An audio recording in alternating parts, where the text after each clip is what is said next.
Have you been wondering how long you're gonna have to wait if you get a Ford Maverick or a Ford Bronco? Well, that's what this video is for. I'm Johnny from Johnny's Car Care and Reviews, and I'm here to, as always, help. So are the members. We've got a great membership program because so far everyone who's in the membership is also really great at answering questions. And while we're also there in the live, so members help out in the live. This is a really helpful channel. So if you've been wondering if you order a Maverick or a Bronco now, or if you have ordered one, what kind of delays can you expect? Why are there delays? Because they are very different from one model of Maverick or Bronco to another. So we're gonna be covering all that to kind of give you a good idea. I think sometimes knowing that something is going to be, should you expect 4 or 5 months, or should you expect 8 to 10 months? I think it's good to know in advance what kind of bad news is out there. So that's what this video is going to be all about. We're going to get out of the studio in just a moment, showing you some real life Broncos and some real life Mavericks, comparing them, what's been showing up at the dealerships. Of course, they're all client orders, and if you're feeling like this is really a Ford only situation, let me have a disclaimer before putting out and getting any further into this video. I've been talking to people in the biz and trying to sound cool saying the biz, but I've been talking to people at various manufacturers, and just to give you a rough idea of some really popular manufacturers right now. Toyota, if you want anything hybrid, you're generally looking at 1.5 to 2.5 years. And if you're looking at the RAV4 Prime, that's the plug-in all-wheel drive Prime, you're looking at 4 years. And it does really bother me when huge, big media sources with very popular journals say something like, well, the plug-in Escape, a lot of people or some people are gonna, be bothered by the fact that it's all-wheel drive, like the plug-in RAV4 Prime, which is, in my opinion, just when that's basically all you say, that's your big conclusion, you don't talk about delays. Wow. Very misleading, because right now, by the way, an Escape plug-in is going to be playing it all year, the last 12 months. It's been playing at about roughly a 3-month wait, sometimes 2 months, sometimes 4 months, but it's generally the average time has been 3 months, 3.5 months. Whereas the RAV4 Prime is essentially non-existent because from the beginning, they already had basically, very quickly, they're already sitting at a year, then very quickly it became 2 years. About a year ago, they're at a 3-year wait, and now they're at a 4-year wait. So essentially, at that point, you will almost certainly have a plug-in all-wheel drive Escape in 4 years. So knowing what you're getting yourself into, simply put, is just so unbelievably important, and it's only fair. There should almost be a legal requirement, I think, that, when you're on build and price websites, that it kind of says, average wait time. I also think it'd be really great if every journalist that reviews a vehicle also talks about the actual wait time, because that's an important factor into what you're actually getting. Because the RAV4 Prime is awesome, but it's available in 4 years. So if you don't include that in your review, I think that's a major part of really reviewing something, because in 4 years, battery technology for all manufacturers, it's going to be better. And we're going to be on to something completely different. It's important to give people the right idea. So that's what I'm here to do. If you want to catch our lives, we will try to at least have 2 lives per month, showing up either Friday night, Saturday night, or Sunday night, because I like to do things at night when you're all available. Sunday's supposed to be family day, but come Sunday night, not so bad since work starts the very next day. So let's just jump right into this. Let's get into the real deal and the details, and we're going to be going really comparing models here. Let's get right to it. So we are on the lot. Right there you've got your XLT hybrid. If you order an XLT hybrid up right now, generally the wait times have been about 8 to 10 months. If you add Lux, add another good solid 4 months to that. We ordered back July 17th. XLT Lux hybrid, we still have not gotten a build date yet. Now this beautiful yellow one, so we'll give you the full story on that, from when it was ordered, what kind of build time, what kind of transport time. We'll also be doing it right here on this all-wheel drive Lux package. EcoBoost. So let's get right on the yellow one. It's got moonroof. It's an FX4 package, so it's got the nice tow hooks in the front, and it is an XLT. Now let's look at this straight up. This thing was ordered November 1st. Then on March 24th, it was scheduled to the week of May 9th, then scheduled to the day of the 14th of May, but ended up getting build on the 6th of May. It was one day at the body shop, so from the 24th to the 25th of May, and then on the 25th, it was awaiting shipment. The 27th of May, it was shipped, so only 3 days before it got sent out. But then it went from the factory all the way to Montreal. So from the 27th of May to the 9th of June, that was its travel time, but then it sat in Montreal until July 14th. So right now, things can get stuck at the rail yard. That is a huge bottleneck. Transportation is a huge bottleneck. It used to be 2 to 3 days when things went well, 2 to 3 weeks when things went really poorly, and now it's 2 to 3 weeks when things go very well, and about 6 to 8 weeks if things go very poorly. So do keep that in mind if you're waiting on your Maverick. Now, let's just move right along. A base XL EcoBoost, you can expect that in about 4 months, but do recall that the factory is only going to start building 23s the 24th of October. So I think the next 3 months, you can kind of consider those throwaway months, and you can add them on to what we've been seeing for 4 months for a really base EcoBoost. Now let's talk about a Lariat. So this is a Maverick all-wheel drive XL, and huge differences. Here is a Lariat Maverick all-wheel drive. Both are EcoBoost, but this Lariat with luxury package, it was ordered back in late October, basically November 2021. So in the last days, 27th of October. And don't be fooled, this is how you get adaptive cruise control. You need a Lariat with luxury package. Now here is another Lariat luxury package, all-wheel drive, EcoBoost, FX4.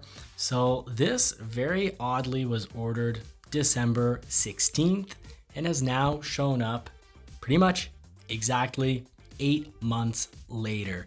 So I've been saying it for a while now. If you're lucky, very base, XL or XLT, 4 to 6 months, add luxury, 8 to 10 months, well, we've got a 10-monther right here. And I just want to show you a little bit of pictures for size differences. So there's an Explorer and an Escape. You can see it's similar size to the Escape. These are very roomy in the front. Now I've been going through and reviewing and talking about delays and whatnot for quite some time. So this is a while back, and this fell right into the same rules as well. You know, XLT, EcoBoost. And basically when you go to hybrid, well, a simple hybrid build, meaning XL or XLT without luxury package, or if you're lucky now, a straight Lariat, you can probably expect on a hybrid 8 to 10 months. Now, until the factory switches over to building 2023s, I'm wondering if, and I'll find out soon, so stay tuned, I'm wondering if the next 2 to 3 months, well, until basically the October 24th, are sort of throwaway months, and that you add that on to the delays we were already seeing.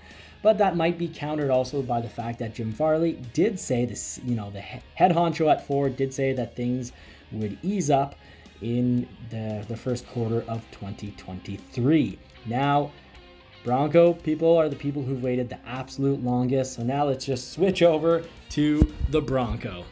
So before getting to the heavy stuff, I just want to point out that the Bronco, even though it's on basically the Ford Ranger, a slightly modified Ford Ranger platform, it in no way has the same presence. This thing is huge. So guess what? I parked mine beside a Porsche Boxster S and a BMW to show you how big it is. And on top of it, I'll even park it beside a Rubicon that's also on 35-inch tires to also show you how big it is.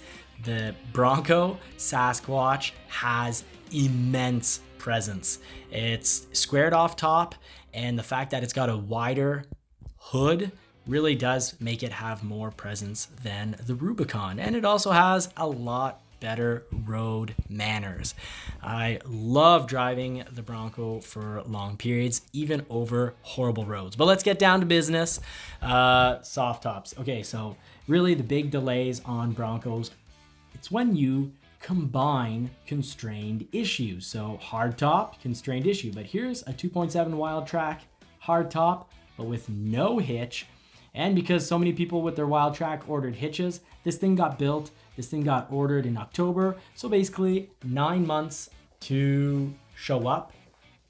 And it showed up, but it has no hitch. So if this would have had anything like paint protector on it, a hitch, it could have been just one extra constraint and it wouldn't have passed in front of a whole lot of other Broncos. Because unfortunately, even if you're, August 2020 reservation, you can't, if you just can't be built, the factory, they're not going to tell people to go home because they can't build the unbuildable ones. So if you have multiple constraints, often you're going to have people go ahead of you when you could have been built if you just had one or two less constraints. Now, here's an example.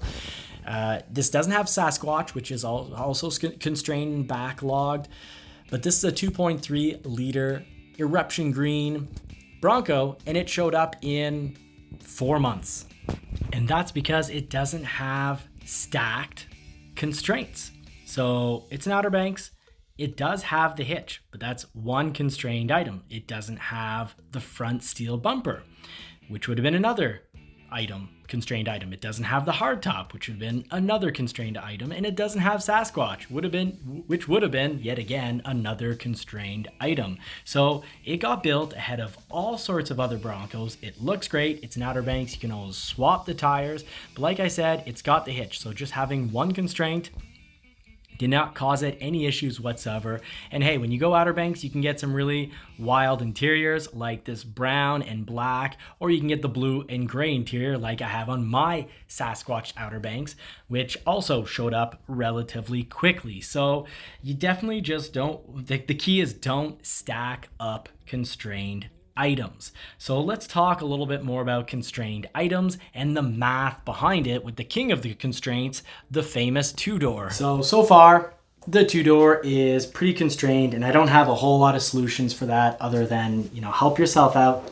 Don't stack them up, your constrained issues. So you definitely want to avoid paint protection film because that's at 2%. So by the way, once a month or so, I talk about percentages, and I want to explain how that works. Percentages, when I give out a percentage, it means in that given week, if they're building Broncos, this, that percentage is how many can be of that one item. So let's start off with the hardtop molded in color roof. Recently, I said 65% of production can be hardtops. So let's say in a week, it's a really great week and they build 2,000, they can build 2,000 Broncos. Well, if 65% of those 2,000 Broncos, 2,000 divided by, times 0.65, you get your number. 1,300 Broncos can be built with a hardtop. So if you want a hardtop, right there, you're part of 1,300. And you'd figure, hey, simple. I've got an early build date, an early order. I'll get built in that 1,300. Well, hold on. First of all, just talking about the hardtop, if let's say there's been 50,000 orders for hardtops from the very beginning that are unbuilt to, right when they cut them off earlier this year. So if there's 50,000 hardtops, well, if you're building 1,300 per week, it's going to take, simple math is you'd figure, well, it's going to take 38 weeks if I order up a new one. But then this is why stacking, you want to avoid stacking. Because let's say, for example, you also add the modular front bumper at 41%. Well then, of the 1,300, you're also possibly getting cut out because only 41% can be modular front bumper, and that has been pretty popular. Now the Safari bar.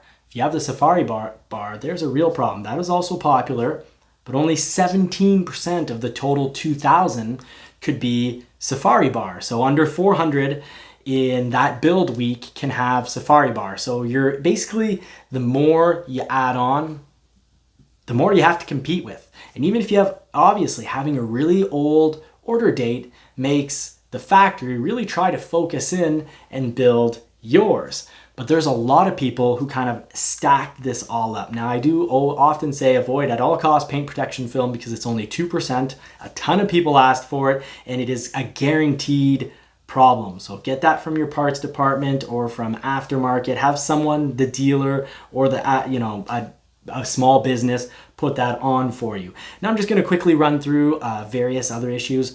Wild Track, it's 23% of production. But in the photos I was showing you, I had a hardtop Wild Track ordered in early October, showed up in July, so basically 9-10 months, and that jumped ahead of a lot of them because it didn't have hitch, and a lot of people ask for hitch, so there's a huge backlog, which is sort of the problem for the 3-door. The 3-door is, the 2-door, but here it's written 3-door. The 2-door, 17% of the overall production can be for the 2-door. So lots of backlog, lots of previous demand. Sasquatch on its own isn't an issue. 45%. So out of 2,000 builds in a week, 900 could be Sasquatch. That's in itself is not a major issue. Now, of course, the competition, the backlog is part of the problem for the Sasquatch, but we've seen some Sasquatches show up in 8-9 months. With 8 months with the soft top, even a little quicker sometimes, but then the hard top a little longer, obviously. But the Sasquatch isn't the main issue. It's when you ask for a Sasquatch with also a hitch, with a modular front bumper, because a whole lot of the really early people, and it's good to know because it's going to continue to be a problem, obviously. If you ask for these things on your 2023 order, you're competing with people going back to 2022. So as nice as it is to say, I want my Bronco the way I want it, and I'm not going to compromise. Well, those are also sometimes the people that are now giving up and saying my Bronco will never get built. Well, it's not that your Bronco will never get built. It's just there's a lot of people who want exactly what they want, and well, a lot of people want what you want. The hitch, it's great. The steel front bumper, it's great. Mind you, I do like the new capable front bumper on, the Badlands and the Black Diamond, and it's optional on other models. It's great. I would think that would be a really nice compromise. And surprisingly, the 2.7 liter EcoBoost at 76% of production. So out of 2,000 builds in a week, when 76% can be 2.7s, I don't see the 2.7 liter being an issue anymore. And from how I've been seeing them come in with a little bit more delay than the 2.3 liter, I'd say that's definitely something worth hanging on to if that means something to you, if it's really important. Now the 2.7 liter, obviously I've had 2 Broncos and they're both 2.7 liter. So it means a lot to me, or meant a lot to me, because you know what? My next Bronco down the road, not that they've got that wildly cool Everglades, maybe down the road I'll be driving a 2.3 liter, but we'll have to see. We'll have to see what stories get told. So do like and subscribe to the channel. Don't miss out. It does help feed that poodle, feed and dress that poodle, and it helps dress a French Canadian. So Marie will appreciate it if you subscribe, and she will see you on the live show, which we will be doing 2 to 4 per month. So we'll try to aim for every weekend. We'll see what happens. Hope to see you on the live. Bring your questions. That's what we're here for. And in the meantime, we do wish you all more cars and more power, and do hope you get to put the pedal to the metal. Take care.